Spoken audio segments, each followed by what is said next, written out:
합니다. 옆 사람과 인사합시다. 하나님은 살아계십니다. 하나님은 축복하시기 원하십니다. 하나님의 축복이 여러분에게 임할 줄 믿습니다. 오늘은 예수님께서 우리들의 모든 죄를 담당하시라고 십자가를 지시기 위해서 예루살렘에 입성하신 그 날을 우리가 기념하기 위해서 모인 날입니다. 그래서 오늘 주님을 생각하면서 주님의 예루살렘의 입성이 헛되지 않도록 우리 믿음 생활하는 여러분이 되시기를 주님의 이름으로 축원합니다. 그래서 오늘 여기 본문 말씀을 가지고 예수님의 예루살렘 입성이라고 하는 이 제목으로 함께 은혜를 나누고자 합니다. 예전에 서양에서는 시집가는 딸에게 진주를 주는 풍습이 있었다고 합니다. 조개가 살 속에 박힌 그 모래알이 주는 고통을 이겨내기 위해서 아름다운 진주를 만들어내는 것처럼 시집살이가 힘들어도 참고 잘 견뎌내라는 그런 의미로 진주를 주었다, 이렇게 얘기하고 있습니다. 우리가 살다 보면 우리의 삶에 이런저런 모래알이 들어올 때가 있습니다. 이것을 우리는 시련이라 이렇게 부릅니다. 이 시련은 누구에게나 다 있습니다. 그러나 어떤 사람은 어떤 시련이 와도 다 이겨내고 승리의 삶을 살아갑니다. 반면에 어떤 사람은 시련이 오면 좌절하고 포기해버리고 실패의 인생을 살아가면서 말합니다. 환경을 탓하고 원망하며 살아가는 이러한 모습을 보게 됩니다. 우리가 바다에 파도가 있음을 다 알고 있습니다. 이 파도가 어떤 때에는 큰 배까지 침몰시키는 엄청난 파도가 일기도 합니다. 그런데 놀라운 것은 그 파도 속에 있는 조그만한 물고기 한 마리도 파도 때문에 죽지 않는다는 겁니다. 파도가 엄청난 큰 배를 침몰시키는 큰 위력을 발휘하는데도 그 파도 속에 있는 조그만한 손톱만한 고기도 파도 때문에 죽는 일이 없다 하는 사실을 우리가 생각해 봅니다. 그리고 사람들은 왜 이렇게 파도가 이러냐고 하지만은 그 파도가 없으면 바다는 죽어버리고 맙니다. 그래서 파도는 반드시 바다를 살리기 위해서 존재해야 된다고 이렇게 말하고 있습니다. 이처럼 우리들의 시련은 마치 그림자처럼 우리를 따라다니고 있습니다. 내가 있는 곳에 그림자가 있는 것처럼 우리의 시련은 언제나 우리들 가운데 있다고 하는 사실입니다. 그러나 시련이 우리의 삶을 힘들게도 하지만은 이 시련이 우리를 더 위대하게 만들기도 한다고 하는 사실입니다. 역사적으로 보면 많은 시련을 겪고 그 시련을 견뎌 일어난 사람이 역사를 바꾸어 갔다고 하는 사실을 알 수가 있습니다.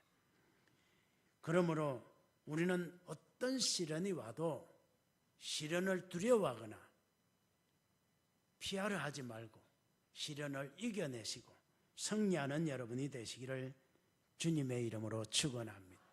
왜냐하면 우리가 그 시련을 어떻게 극복하느냐에 따라서 우리의 인생이 달라지기 때문입니다. 그래서 야고보서 1장 12절에는 시험을 참는 자는 복이 있나니 이는 시련을 견뎌낸 자가 주께서 자기를 사랑하는 자들에게 약속하신 생명의 멸류관을 얻을 것이기 때문이라고 말씀하고 있습니다. 예수님도 시련이 있었습니다. 예수님이 이 땅에 오시는 그날부터 시련이 임했는데 마태복음 2장 13절에 보면 주의 사자가 요셉에게 현몽하여 이르되 헤롯이 아기를 찾아 죽이려 하니 일어나 아기와 그의 어머니를 데리고 애굽으로 피하여 내가 네게 이르기까지 거기 있으라 이렇게 말합니다. 하나님이시니 하나님의 아들인 예수 그리스도를 헤롯이 죽이지 못하도록 얼마든지 막을 수 있습니다. 그럼에도 불구하고 이제 막 아이를 낳은 산모에게 애굽으로 피난을 가라고 합니다. 오늘날 같이 교통이 편리한 것도 아니고 그래서 애굽으로 간다는 것. 아기를 낳아본 여성교 회원 여러분들은 이 이야기가 얼마나 산모에게 고통을 주는 말인지 알 것입니다. 이제 갓 태어난 아이를 안고 그것도 가까운 거리도 아닌 먼 애굽으로 피난을 가는 마리아를 한번 생각해 보십시오. 그리고 그 품에 안긴 아기 예수님을 생각해 보십시오. 우리 하나님께서 그 예수님을 헤롯이 해하지 못하도록 얼마든지 지켜주실 수 있음에도 불구하고 피난을 가라고 말합니다. 그리고 이제 예수님을 죽이려 한 사람들이 다 죽고 난 후에는 유대로 돌아가라고 마태복음 2장 23절에 말씀합니다.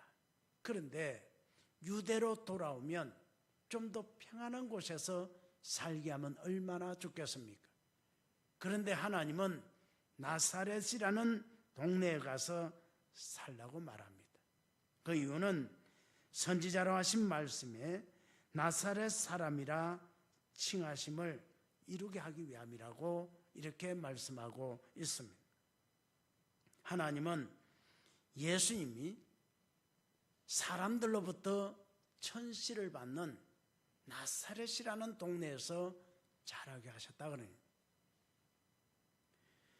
그리고 우리 하나님께서 요셉의 가정에 물질적인 풍요를 주시지 않으시므로 예수님은 자라실 때 물질적으로 궁핍해서 많은 고난을 겪어야만 했다고 하는 사실입니다. 그렇게 산골 마을에서 물질적으로 궁핍한 가운데 30년을 살았습니다. 이것은 이사야 53장 3절에서 그는 멸시를 받아 사람들에게 버림받았으며 강고를 많이 겪었으며 질고를 아는 자라. 마치 사람들이 그에게서 얼굴을 가리는 것 같이 멸시를 당하였고 우도 그를 귀히 여기지 아니하였다 하는 이 말씀을 이루려 했다고 하는 사실입니다. 예수님의 삶은 고달프고 힘들었습니다. 그리고 3년간의 공생의 기간도 많은 사람을 도와주었지만 병든 자를 고쳐주고 죽은 자를 살리고 나병에 걸린 자를 깨끗하게 해주고 귀신을 쫓아내며 많은 일을 했지만은 예수님은 대접을 받지 못했습니다. 예수님은 어디를 가도 항상 외로웠습니다. 그래서 오직 가면 예수님은 인자는 머리 둘 곳이 없다. 여우도 굴이 있는데 참새도 집이 있는데 인자는 머리 둘 곳이 없다라고 이렇게 말씀하고 있습니다. 이렇게 예수님은 외롭고 힘든 시간을 보낸 후에 이제 이 땅에 오신 그 목적을 이루시기 위해서 예루살렘으로 입성하게 됩니다. 그런데 사람들은 이 예루살렘의 입성을 두고 성리의 입성이라고 말합니다. 그러나 예수님의 예루살렘 입성은 성리의 입성이라고 말하기 전에 예수님께서 우리를 위해서 십자가를 지시려고 이 땅에 오셨다. 다시 말하면 예수님은 죽으러 오셨다는 겁니다. 사람들에게 환영을 받고 존경을 받고 높임을 받으려고 예루살렘에 입성한 것이 아니라 우리들의 죄를 위해서 가전 고난을 당하며 모욕을 당한 후에 십자가에서 죽으시기 위해서 오셨다고 하는 사실입니다. 이 이유는 예수님께서 이 땅에 오신 목적이 바로 마태복음 1장 21절에 있는 말씀처럼 자기 백성을 그들의 죄에서 구원하시기 위해서 오셨기 때문입니다. 그래서 이름조차도 예수라 하라 이렇게 말씀했다고 하는 사실을 우리가 되새겨봅니다. 그러므로 예루살렘 입성은 구속사적으로 상당히 의미가 있는 것인데 여기에 대해서 옛 선지자들은 이렇게 예언을 합니다. 스가랴 선지자는 예수님의 입성할 모습이 이렇다고 말합니다. 스가랴 9장 9절에 보면 시온에 따라 크게 기뻐할지어다. 예루살렘에 따라 즐거이 부를지어다.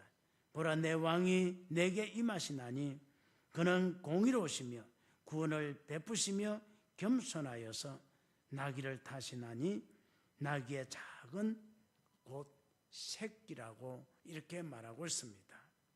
그리고 이사야도 예수님의 예루살렘 입성에 대해서 말하는데 이사야 62장 10절에 보면 이렇게 말합니다. 같이 한번 읽어볼까요? 다 같이 시작.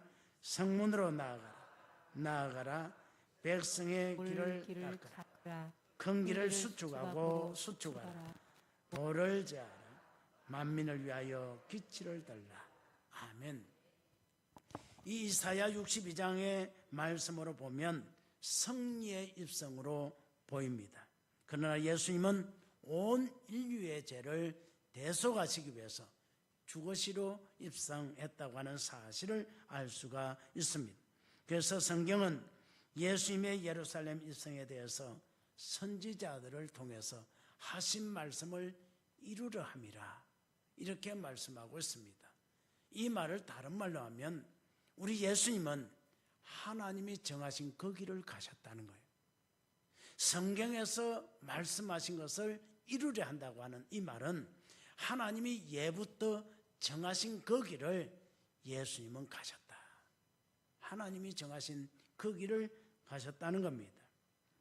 예수님은 그리고 하나님이 예배해 주신 그 어린 나귀를 타고 예루살렘 입성을 했는데 여러분 한번 그 상황을 상상해 보십시오.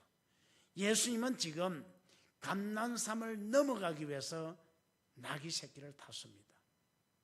평지가 아니라 오르막길로 올라가는 겁니다. 오르막길로 올라가려면 안장을 해서 꼭꼭 묶어서 그 위에 타서 발을 걸면 그 안장이 밑으로 미끄러 내려가지 않으니까 온전히 넘어갈 수 있습니다. 근데 나귀에 제자들의 겉옷을 펴고 그 위에 앉았습니다. 나귀가 오르막으로 올라가면 어떤 모습이 되겠습니까? 겉옷이기 때문에 그냥 미끄러져서 옷과 함께 뒤로 떨어질 수밖에 없는 상황 아니겠습니까?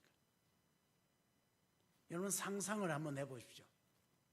나귀가 그냥 아주 조용히 이렇게 올라가는 것도 아니고 어린 나귀고 사람을 한 번도 태워보지 않은 나귀였기 때문에 오르막으로 올라갈 때는 힘드니까 발부등을 쳤을 겁니다. 예수님이 떨어질 수밖에 없는 상황이었습니다. 그럼에도 불구하고 떨어지지 않았다는 겁니다. 제자들이 놀랐을 겁니다. 떨어지지 않았다는 거예요. 우리 주님께서는 파도 치는 그 파도 위로 그러셨던 분이시죠. 그분이기 때문에 이 나귀가 막 흔들고 가는 오르막으로 올라가는데도 안장이 없이 탔음에도 떨어지지 않았고 오르막에서 내려갈 때도 떨어지지 않았다고 하는 사실입니다. 그래서 이것을 보고 제자들은 더 많이 놀랐고 예수님을 따르는 사람들도 더 많이 놀랐다고 하는 사실.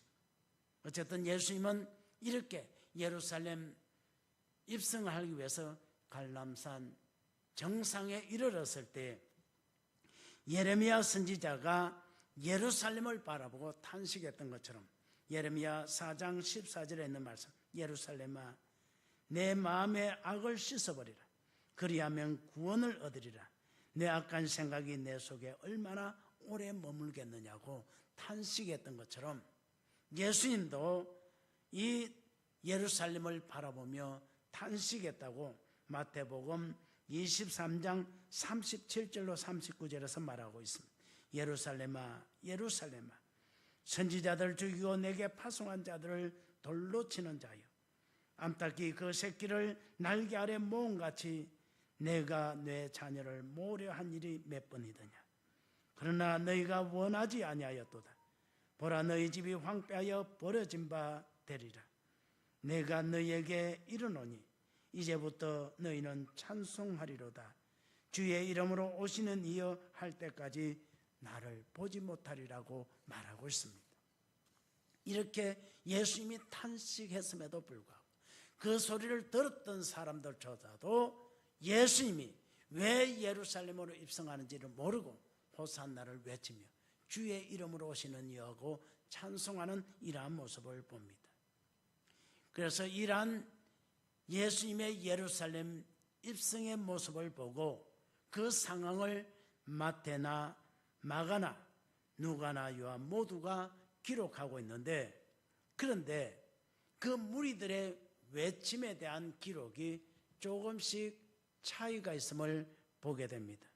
이것은 마태나 마가나 누가나 요한이 기록할 때에 수신자들이 누구인지, 마태는 유대인 기독교인들에게 자료를 제공하기 위해서 기록했기 때문이고, 마가는 로마인 기독교인들에게 전하기 위해서 기록했고, 누가는 헬라인 기독교인들에게 자료를 제공하여 기록했고, 요한은 온 세상 모든 사람들에게 전하기 위해서 그 자료를 제공하기 위해서 기록했기 때문에 수신자가 다르니까 그 상황을 기록해서 예수 그리스도에 대해서 올바른 지식을 제공하기 위해서 그들이 선택해서 기록했음을 알 수가 있습니다.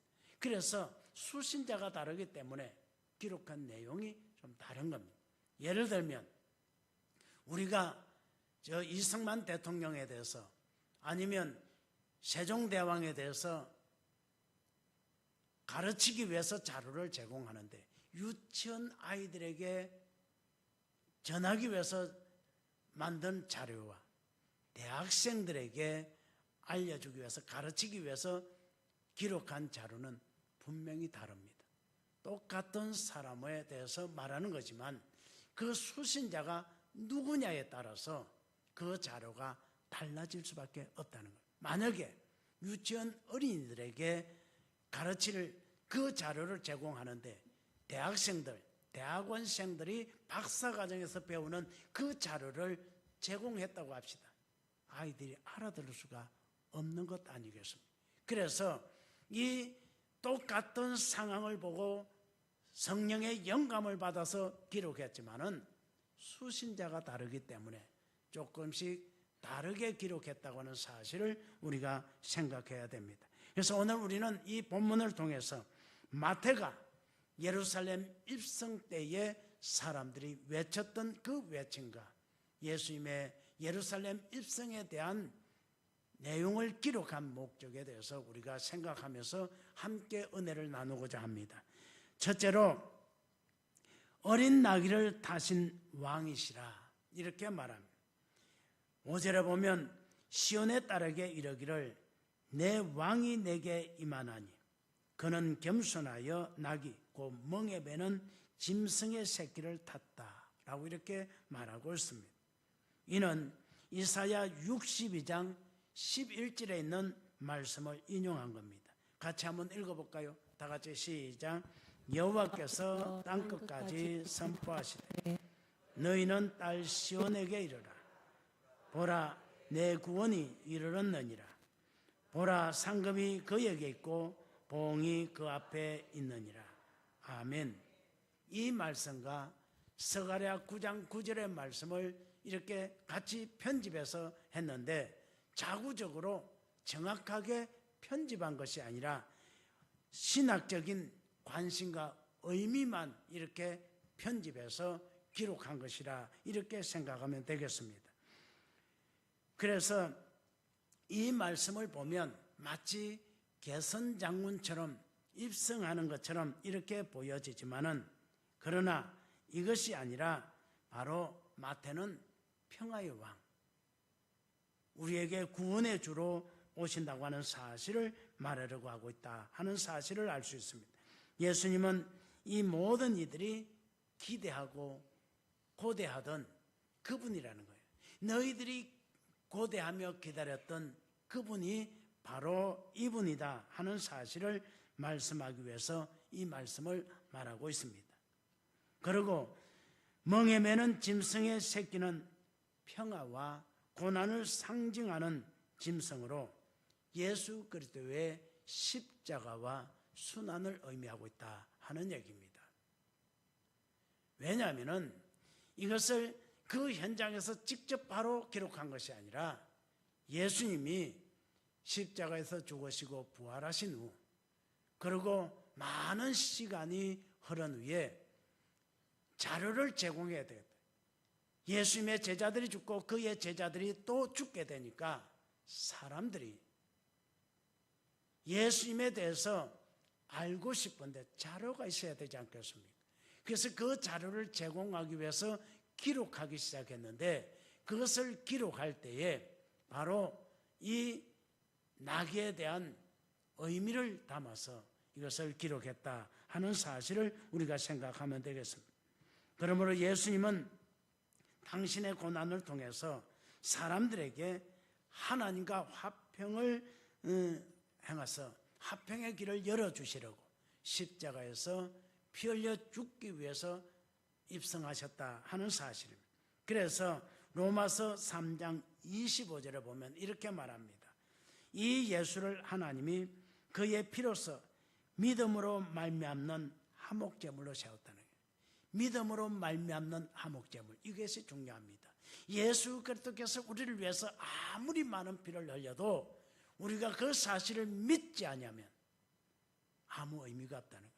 하나님과 화목케 하는 그 일에 화목제물로 세우셨는데, 그것을 세우는 것은 믿음으로 말미암는 화목제물이라는 거예요. 하나님께서 우리를 위해서 이 땅에 예수 그리스도를 보냈지만은 모두가 구원을 받는 것이 아니라 저를 믿는 자마다 영생을 얻게 하셨다 하는 사실을 우리가 생각해 보면, 예수님께서 십자가를 지신 이 모든 일은 바로 믿음으로 말미암는 화목제물이었다 하는 사실을 알 수가 있습니다. 그래서 사람들은 왜 예수님이 어린 나귀를 타고 예루살렘으로 입성하시는지 몰랐습니다. 제자들도 그 이유를 몰랐다는 거예요. 예수님이 왜 이렇게 하는지 물어보지도 않았고 알지도 않았습니다. 요한복음 12장 16절에 보면 그래서 이렇게 말합니다. 제자들은 처음에 이 일을 깨닫지 못하였다는 거예요. 처음에는 몰랐다는 거예요. 예수님이 왜 예루살렘에 입성하는데 어미 나귀도 아니고 사람이 많이 타보던 나귀도 아니고 말도 아니고 아무도 타보지 않은 나귀 새끼를 탔는지, 왜 그것을 타야만 하는지 물어보지도 않았고 또 그러고 알지도 못했다는 거예요. 근데 예수께서 영광을 얻으신 후에야 이것이 예수에 대하여 기록된 것인가, 사람들이 예수께 이같이 한 것임을 생각났더라 말합니다. 예수님이 부활하시고 성천하시고 그 후에 마가의 다락방에 주의 성령이 임하신 후에 비로소 그들이 깨닫게 되었다고 하는 사실로 말해주고 있습니다. 당시 제자들이나 따르는 무리들은 알려고도 하지도 않았고 알지도 못했다고 하는 사실. 왜냐하면 그 무리들 중에 다수는 예수님을 보러 나온 것이 아니라 나사로를 보러 왔다는 겁니다. 그래서 요한은 요한복음 12장 17절로 18절에 말합니다. 나사로를 무덤에서 불러내어 죽은 자 가운데 살리실 때에 함께 있던 무리가 정언한지라고 말합니다. 이에 무리가 예수를 맞으면 이 표적을 행하심을 들었다. 그래서 예수님이 나사로를 살리신 것을 듣고 왔는데 그것이 사실인지 진위를 확인하기 위해서 왔다는 겁니다. 그러니까 사람들이 예수님이 왜 어린 나귀를 타고 입성하시는지, 왜 예루살렘으로 이렇게 들어오는지 그것에 대해서 알려고 하지 않았다. 예수님이 예루살렘에 온 것은 한두 번이 아닙니다. 절기 때마다 왔습니다. 그런데 그 예수님께서 다른 때는 다 그냥 걸어서 왔는데 이날만큼은 나귀 새끼를 타고 왔다는 거예요. 그것도 안장도 없이 이렇게 감람산을 올라서 밑으로 내려왔는데 그 놀라운 일 아닙니까? 그런데도 그에 대해서 알려고 하지 않았다는 겁니다. 제자들도 알려고 하지 않은 것은 바로 이것 때문이었다 하는 사실을 알 수 있습니다. 사람들은 나사로가 살아있는 것을 보고 그 나사로를 통해서 정말로 예수님이 살렸는지 알아보려고 했다는 겁니다. 여러분, 보고 믿는 것은 믿음이 아닙니다. 믿음은 보지 않고 믿는 것을 믿음이라고 말합니다. 예수님께서는 요한복음 20장 29절에서 도마가 의심할 때에 너는 나를 본 거로 믿느냐? 보지 못하고 믿는 자들이 복되다고 했습니다. 복된 믿음은 어떤 믿음이냐? 보지 않고 믿는 믿음. 그래서 아브라함도 믿음의 조상인데 히브리서 기자가 뭐라고 말합니까? 그는 갈 바를 알지 못하고 갔다는 거예요. 알지 못하고 갔다는 거예요. 이것이 믿음입니다. 여러분, 오늘날 하나님의 능력이 나타나는 것을 보고 믿습니까? 이걸 보지 않고 믿는 자가 복된 자인 줄로 믿습니다. 사람들은 하나님께서 나사로를 살리신 그 일을 통해서 하나님의 영광을 보러 온 것이 아니라 살아난 나사로를 보러 왔다는 거예요. 많은 사람들이 여기에서 기적을 행하면 하나님이 행하신 그 기적을 찬양하는 것이 아니라 살아난 자, 기적을 체험한 자를 보고 간증을 들으려고 하는 모습을 보게 됩니다. 이제 오늘 이 자리에 오신 여러분, 우리는 우리를 위해서 십자가를 지신 그 주님을 생각하며 보지 않고 믿는 믿음의 성도가 되시기를 주님의 이름으로 축원합니다. 두 번째로 주의 이름으로 오시는 다윗의 자손이라고 하십니다. 9절에서 보면 앞에서 가고 뒤에서 따르는 무리가 소리 높여 이르되 호산나 다윗의 자손이여 찬송하리로다. 주의 이름으로 오시는 이여 가장 높은 곳에서 호산나 하더라고 말하고 있습니다. 그 무리들은 한호했습니다. 이 한호 소리는 시편 118편 25절에 있는 말씀, 여호와여 구하옵나니 이제 구하소서. 여호와여 우리가 구하옵나니 이제 형통하게 하소서. 이 말씀을 인용한 것이라 하는 사실입니다. 그런데 무리 중에 어떤 바리새인들이 그들의 소리를 제지하려 했지만 되지 않으니까 예수님께 말합니다. 당신도 이 말을 듣지 않느냐? 하지 못하게 하라고 말하니까 예수님이 누가복음 19장 40절에 이렇게 말합니다. 만일 이 사람들이 침묵하면 돌들이 소리 지르리라고 말합니다. 다시 말하면 이 일은 하나님이 하시게 한 것이라. 내가 하게 한 것이 아니라 하나님이 소리 지르게 했다는 겁니다. 그러나 그들은 마음이 불편해서 참을 수가 없었다는 겁니다. 그들이 왜 불편했습니까?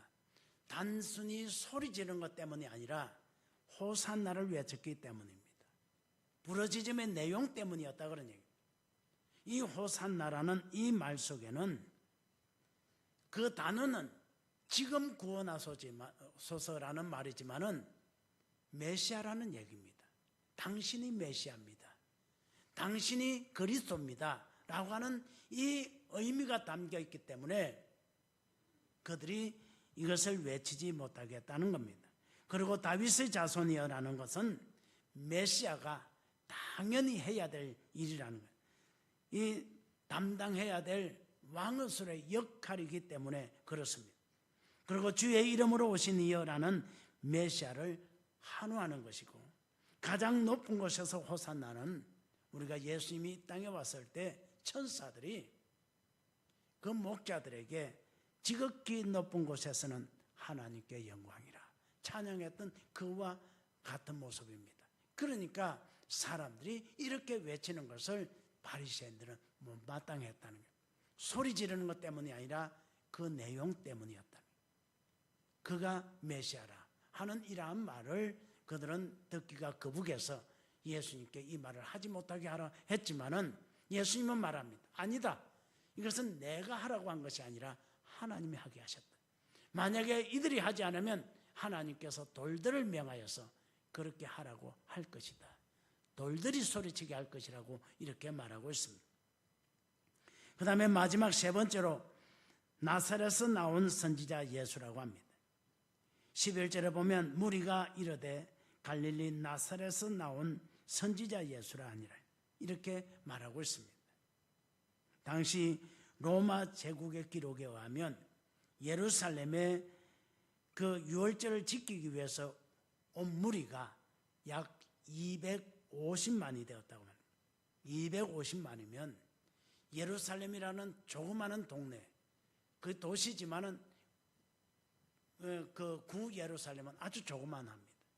그 조그만한데 250만이 모였다면 발 디딜 틈도 없이 어마어마하게 많이 모였다는 것을 알 수 있습니다. 이것은 성경의 기록이 아니라 이 예루살렘을 통치하던 로마의 그 행정관이 기록한 것입니다.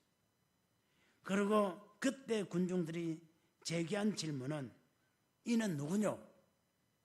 그에 대한 답이 갈릴리 나사렛에서 나온 선지자 예수라 이렇게 기록했다는 것. 그래서 예수님에 관한 이 기록을 성경이 아닌 로마의 그 행정관이 기록을 해서 로마 그 왕국에 보존되어 있는 이러한 말씀이라 하는 것을 알 수 있습니다. 그런데 그때 군중들이 제기한 이 질문, 이는 누구뇨? 나사렛에서 나온 선지자 예수라는 이 말은 바로 예수님을 존중해서 기록한 것이 아니라고 하는 사실. 왜냐하면 이 말을 한 사람들은 나사렛에서부터 예수님을 쫓아온 사람도 아니고 또 예수님을 따라가면서 호산나를 외쳤던 그 소리를 하는 사람도 아니고 사이드에 있던 무리들이 했던 말이기 때문입니다.